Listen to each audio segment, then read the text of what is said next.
नामावली का जब गान करते हैं तो शिल्पिल्ले बाई का स्मरण आता है उसमें। सुत बिस दियो पूज शिल्पिल्ले भक्ति रशीली पाई। देखो कितना विश्वास होता है भक्त को, कैसा वो श्रद्धावान होता है। एक राजकुमारी और दूसरी एक जमींदार की पुत्री, दोनों को मित्रता थी। एक दिन राजा के यहां भगवत प्रेमी महात्मा आए। वो संत सेवी राजा थे, महात्मा जन आते रहते थे और महात्माओं का कार्य ही होता है निरंतर अपने प्रभु की सेवा और सुमिरन में मगन रहना। सेवा सुमिरन ये बहुत बड़ी सामर्थ्य है। अगर हम हर समय सेवा और सुमिरन में रहें तो कभी कोई माया प्रपंच हमें परास्त नहीं कर सकता। जहां हम सेवा सुमिरन से अलग हुए वहीं माया का प्रभाव पड़ता है। भगवान का शालिग्राम स्वरूप उनके पास था, खूब भाव से सेवा कर रहे थे और नवीन अवस्था की कोमल हृदय वाली ये दोनों सखियां देख रही थी। इनके मन में आया ऐसे हम भी ठाकुर सेवा करेंगे। देखने से सुनने से हमारे हृदय में प्रभाव पड़ता है। गंदी बातें देखेंगे, गंदी बातें सुनेंगे, उसी का चिंतन होगा, हृदय गंदे आचरणों की प्रेरणा वाला बन जाएगा। अगर हम भागवतिक बातें सुनेंगे, भागवतिक दर्शन करेंगे तो भागवतिक चिंतन होगा, हृदय भागवतिक प्रेरणा वाला बन जाएगा। कई दिन संत भगवान रुके, रोज सेवा कीर्तन कथा, सरल हृदया। उन दोनों सखियों में बात आई कि चल करके संत भगवान से कहते हमको भी ठाकुर जी दीजिए।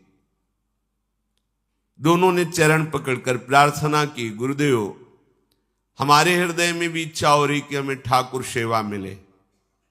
अब दोनों बच्चे ही थे। संत भगवान ने विचार किया सेवा पद्धति में बहुत सावधानी की आवश्यकता होती है। अभी ये बच्चे हैं, कहीं सेवा अपराध न बन जाए। सेवा अपराध भी होता है। उपासना में चलने वाले उपासक को सेवा अपराध और उप सेवा अपराध 32 ये 64, इन पर सावधान रहना चाहिए। ये गलती नहीं होनी चाहिए। जैसे आप ठाकुर सेवक हैं, अपने घर में सेवा विराजमान किए हुए हैं। अब जैसे आपको ठाकुर जी के दर्शन के लिए जाना है, जहां तक ठाकुर जी के दर्शन करने के लिए जाना है, हो सके तो पादुका न पहने, नंगे पैर दर्शन करने जाए। यदि आप में ऐसी सामर्थ्य नहीं है किसी कारण से, तो सीढ़ियों में पादुका नहीं पहनना चाहिए। जहां से मंदिर की सीढ़ियां हैं, पादुका उतार कर माथा रखकर सीढ़ी में फिर चढ़ना चाहिए। खड़ाओं या पादुका पहन करके श्री विग्रह के दर्शन करने के लिए जाने में फिर अपराध लगता है। अरे अपने मालिक के दर्शन करने जा रहे हैं, स्वामी के दर्शन करने जा रहे हैं, प्रभु के दर्शन करने जा रहे हैं, तो अपनी कुटिया से और मंदिर तक नंगे पैर जाना चाहिए। ये भावना रखनी चाहिए। भरत जी जा रहे हैं प्रभु के दर्शन करने के लिए, अयोध्या से पैदल ही चले थे, तो सुकुमार चरणारविंद तो बड़े बड़े फफोके छाले पड़ गए थे। वशिष्ठ जी ने देखा, सबने मिलकर भरत जी से कहा पालकी पे बैठ जाइए। तो उन्होंने कहा हाँ, मेरे प्रभु यहां नंगे पैर चले हैं और मैं पालकी पे बैठ जाऊं? उचित तो यह है कि अपने प्रभु के दर्शन के लिए मैं जा रहा हूं, तो जहां जहां प्रभु के चरण पड़े वहां मेरा शीश पड़े, अर्थात सिर भर जाऊं। उचित मोरा सबते सेवक धर्म कठोरा। यहां मैं सर के बल चल के जाऊं पर असमर्थ हूं।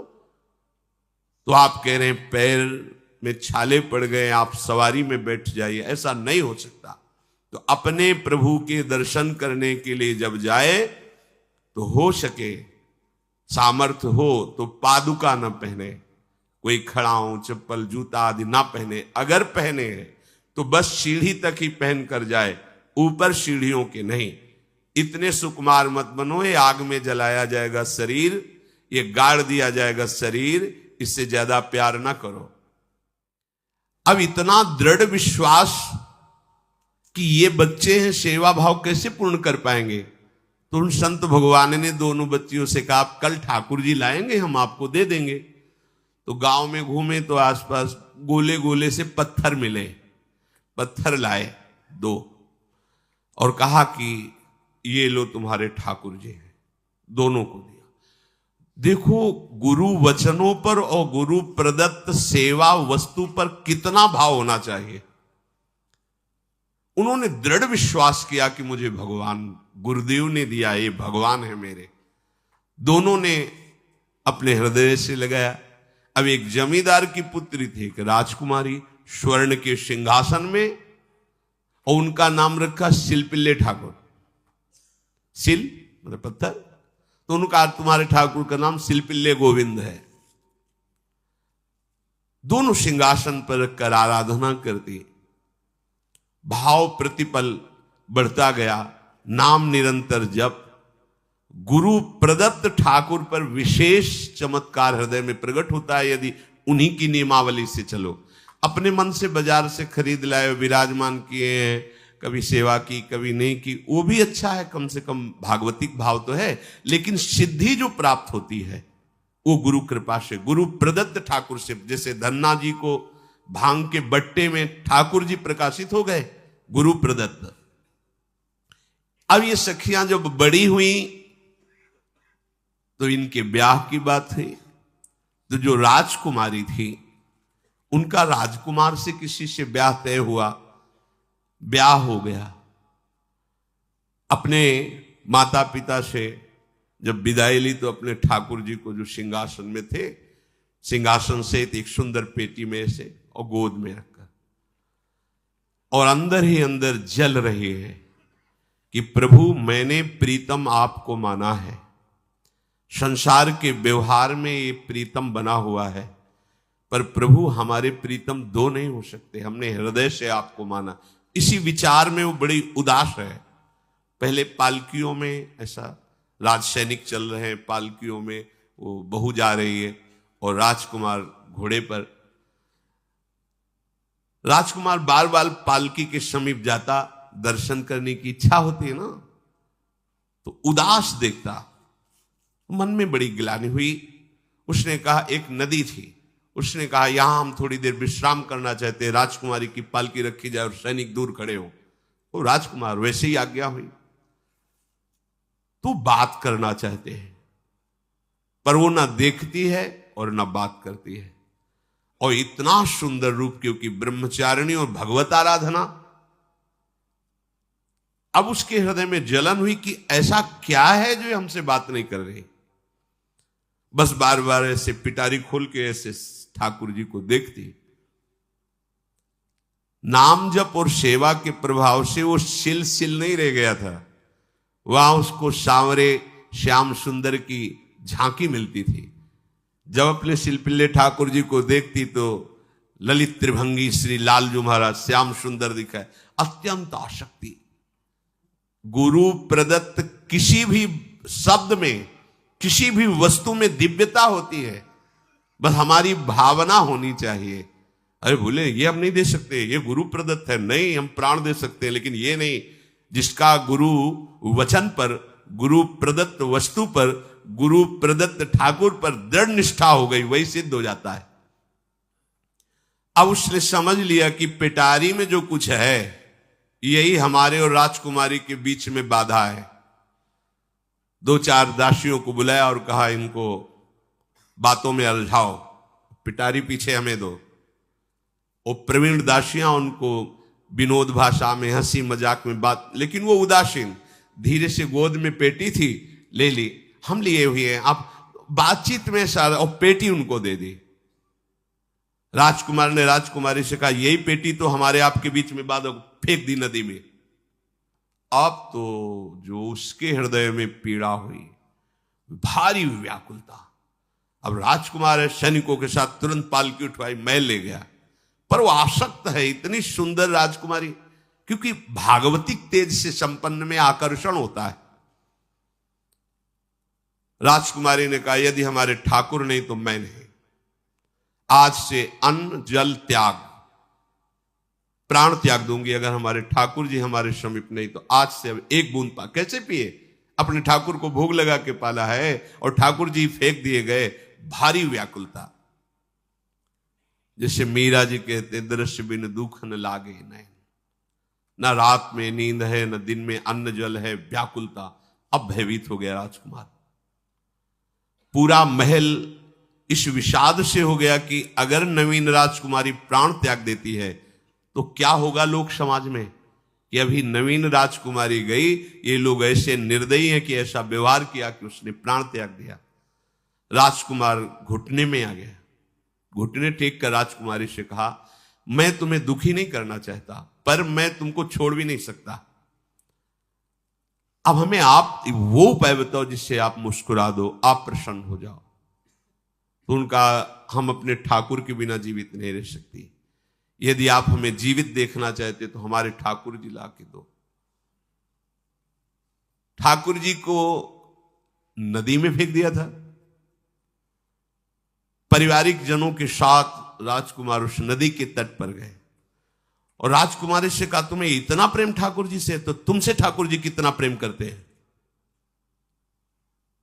अगर तुमसे ठाकुर जी प्रेम करते हैं तो मुझे प्रमाणित कर दो, तो मैं जीवन भर तुम्हारी आज्ञा में रहूंगा। अच्छा, तो तुम ये देखना चाहते हो कि ठाकुर जी हमसे कितना प्रेम करते हैं? हाथ फैलाया और आर्त भाव से पुकारा कि गोविंद, अब आपके बिना मैंने जीवित नहीं रहना। अंदर से जेव ही प्रार्थना की तो जल से सिंहासन सहित सिलपिल्ले भगवान जैसे कोई वायु के प्रवाह में आ रहा हो, ऐसे आए और छाती से चिपक गए। पूरा परिवार, राजकुमार ये देख रहा था। हृदय से ठाकुर जी चिपक, जीवन भर के लिए दासत्व स्वीकार कर लिया और कहा, जैसी आप आज्ञा करोगे। जैसे मीरा जी, जब राणा जी से ब्याह हुआ तो प्रथम मिलन की रात में मीरा जी ने कहा, सावधान, तुम हमारे पति नहीं हो, मेरा सुहाग गिरधर से है, श्याम सुंदर ही मेरे पति हैं। व्यवहार में तुम पति बने हो, यदि हमारी बात समझ पा रहे हो तो जीवन में कभी हमारा स्पर्श मत करना। ये जीवन केवल गिरधर के लिए, दूसरे के लिए नहीं। उतर गए शैया से और जैसे सेवक होता है, बोले, अहो भाग्य, मुझे ये सौभाग्य मिला कि इतनी महाभाग्यवती की सेवा करने का। एकांत में मैं सदैव तुम्हारे शिष्य की तरह बर्ताव करूंगा, पर समाज में तुम्हें बहू की तरह बर्ताव करना होगा, नहीं तो लोग जीने नहीं देंगे।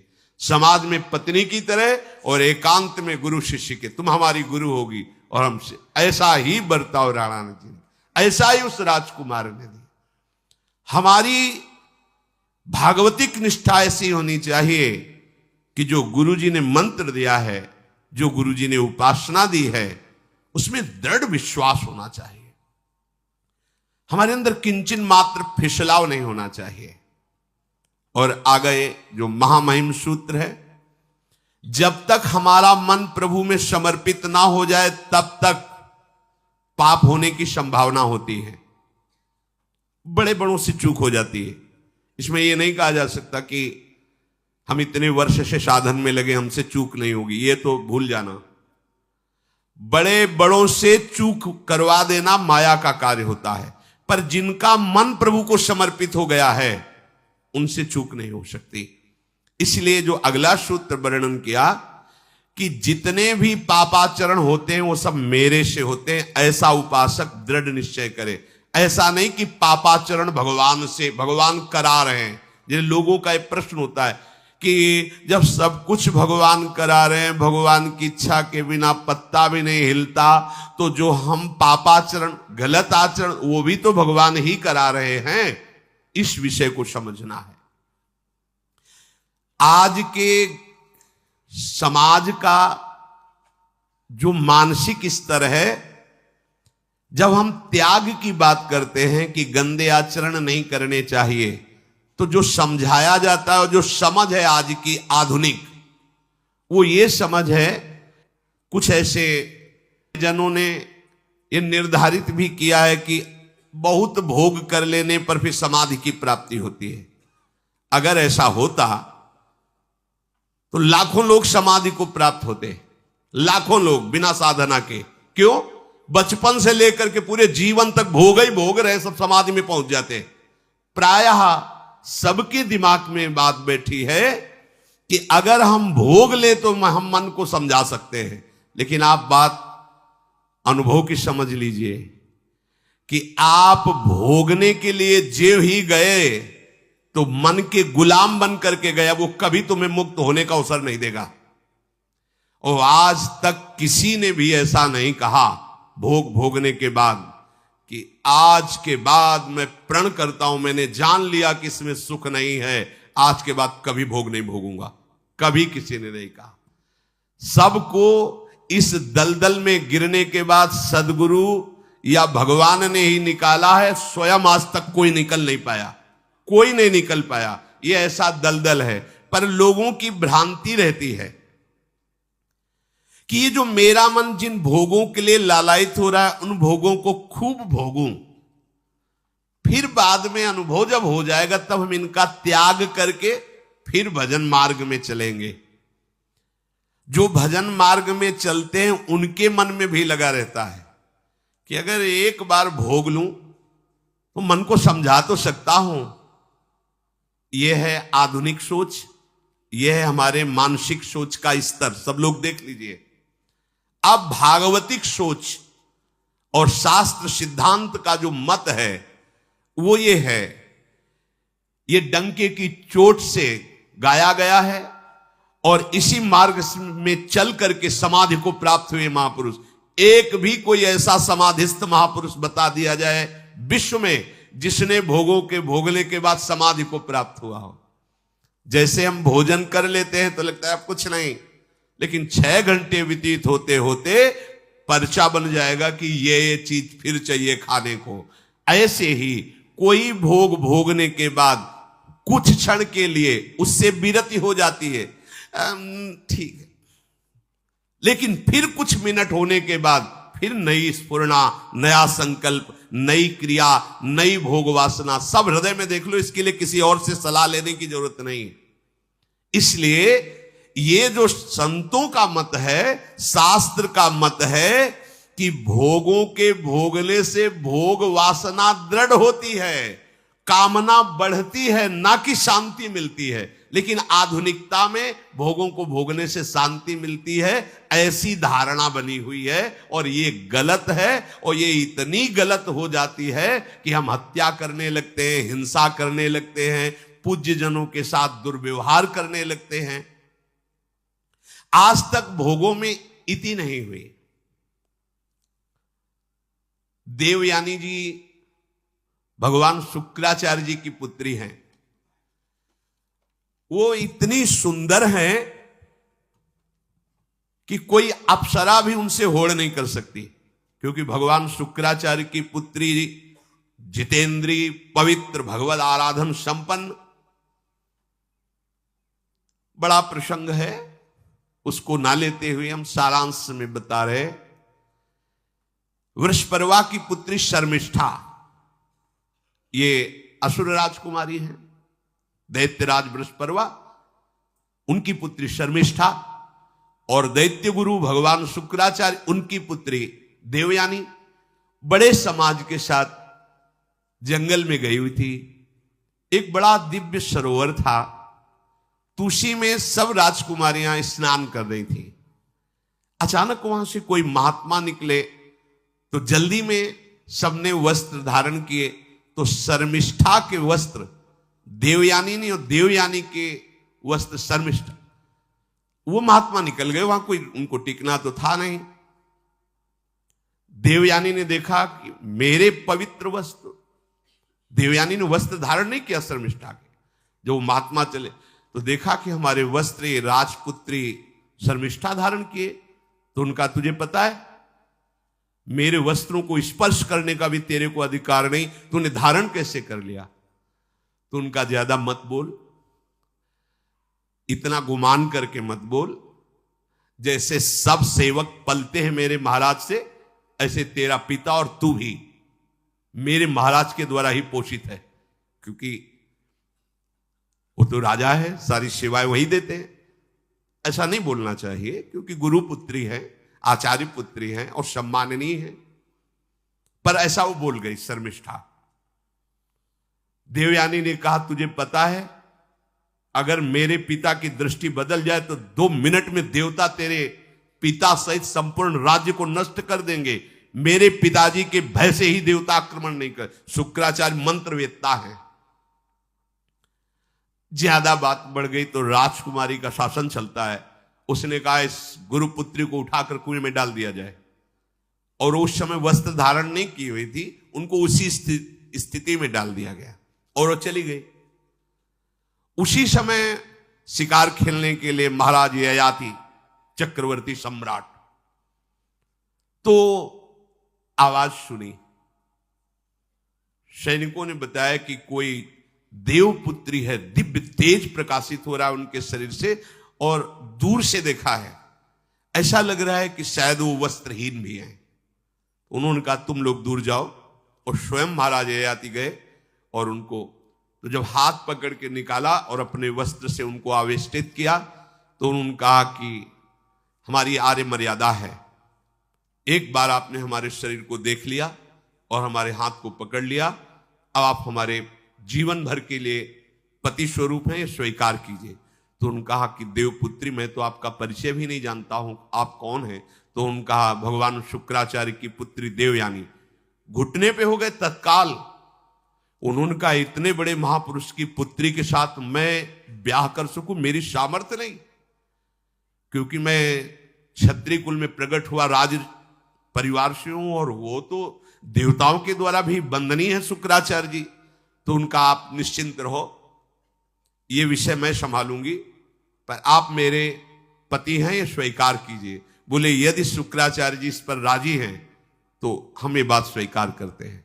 शुक्राचार्य जी विलंब होने के कारण व्याकुल ही थे। देवयानी जी ययाति जी को लेके गई, बड़ा प्रसंग है, पर उन्होंने कहा जब आप राजी हैं तो हम राजी हैं। शुक्राचार्य जी राजी हुए और वृषपर्वा को सूचना दिया कि मैं तुम्हारे राज्य को त्याग कर जा रहा हूं। वो तो तत्काल आकर चरणों में गिरे, महाराज आपके बिना मेरा अस्तित्व क्या है, आप कैसे राजी हो सकते हो? बोले मेरी पुत्री को दिगंबर करके कुएं में डाल दिया गया, मैं इस अपराध से बिल्कुल तुम्हें माफ नहीं कर सकती। बोले कोई उपाय? तो बोले देवयानी बोले। तो देवयानी ने कहा तुम्हारी पुत्री हमारी दासी होकर चले तो मैं तुम्हें क्षमा कर दूंगी। बोले बिल्कुल ठीक, तथास्तु। पूरे राज्य की रक्षा के लिए राजकुमारी शर्मिष्ठा को देवयानी की दासी भाव में अब महाराज ययाति के महल पे पहुंचे। देवयानी ने कहा कि ये जो दासी भाव में आई हुई हैं ये सर्वांग सुंदरी हैं, और आपका कभी मन उधर चलना भी नहीं चाहिए, अगर चलेगा तो आप हमारे दंड के पात्र बन जाएंगे। स्वीकार कर लिया और बहुत दूर उनके लिए महल का निर्माण करवाया और वो सेवा में आती है। कुछ समय के बाद जब देवयानी जी के पुत्र हुए तो वन विहार के लिए अपने पुत्रों को लेकर चली, तो उधर शर्मिष्ठा के 2 पुत्र हो चुके थे, इनको पता भी नहीं था, और वो दौड़ कर आए, ययाति को पिताश्री कह करके आलिंगन किया। छोटे छोटे बच्चे। देवयानी ने कहा कि हमने कहा था तुम्हें देखना भी नहीं है और किसके पुत्र हैं? शर्मिष्ठा मुस्कुरा रही थी। देवयानी ने कहा अब तुम्हें दंड देंगी ही देंगी, और चली गई भगवान शुक्राचार्य जी के पास। ययाति भयभीत होकर के गए और शुक्राचार्य से प्रार्थना करे क्षमा कीजिए मुझसे गलती हो गई। और शर्मिष्ठा से ऐसे नहीं मिले। शर्मिष्ठा ने कहा था कि आप जानते हैं कि मैं दासी नहीं हूं, मैं राजकुमारी हूं, ईर्ष्यावश दासी बना करके लाई गई हूं, और मेरी सखी के पति हो इसलिए आप मेरे भी पति हो, मेरा अधिकार है आपसे संतान उत्पन्न करने का, शास्त्रीय सिद्धांत है। शुक्राचार्य जी ने कहा कि जो देवयानी कहेंगी वही हम मानेंगे, क्योंकि मेरी पुत्री है। क्या चाहती हो? तो बोले पुरुषत्व से इनको हीन कर दो। गुस्सा में आके शुक्राचार्य जी ने कहा तथास्तु। उसी समय महाराज ययाति पुरुषत्व से हीन हो गए और वृद्धावस्था छा गई शरीर में। अब ययाति ने कहा अब सुखी रहोगे तुम। तब देवयानी को भी होश आया कि ये तो क्या हमने अपना ही सर्वनाश कर लिया। कहा पिताजी अब इसका सुधार कैसे होगा? तो बोले जो पुत्र अपनी यौवन अवस्था दे देगा वही यौवन अवस्था इनके ऊपर आ जाएगी, वृद्धावस्था उसके पास चली जाएगी। महाराज ययाति ने अपने बड़े पुत्र यदु जी से कहा, तो उन्होंने कहा इसका प्रयोग कहां होगा? मां के साथ कदापि नहीं। मेरी यौवन अवस्था का प्रयोग मेरी मां के साथ कदापि नहीं, क्योंकि वो बड़े ज्ञानी महात्मा, इन्हीं के वंश में भगवान श्री कृष्ण का प्रादुर्भाव हुआ, इसलिए यदुवंशी कहे गए। सबसे छोटे, शायद उनका नाम पुरु ऐसा कुछ, उन्होंने कहा यह जीवन पिता का दिया हुआ है, इस पर पूरा अधिकार है, आप स्वीकार कीजिए। तत्काल वो वृद्ध हो गए, वो जवान हो गए। कई हजार वर्ष तक उन्होंने अपने पुत्र की आयु का विषयों में सेवन किया। फिर उनके मन में एक दिन बहुत घृणा हुई, धिक्कार है मेरे जीवन को और धिक्कार है इस भोगा शक्ति को। अपनी आयु तो गंवा ही दी, अपने पुत्र की भी आयु गंवा दी, फिर भी वैसे ही भोग वासना।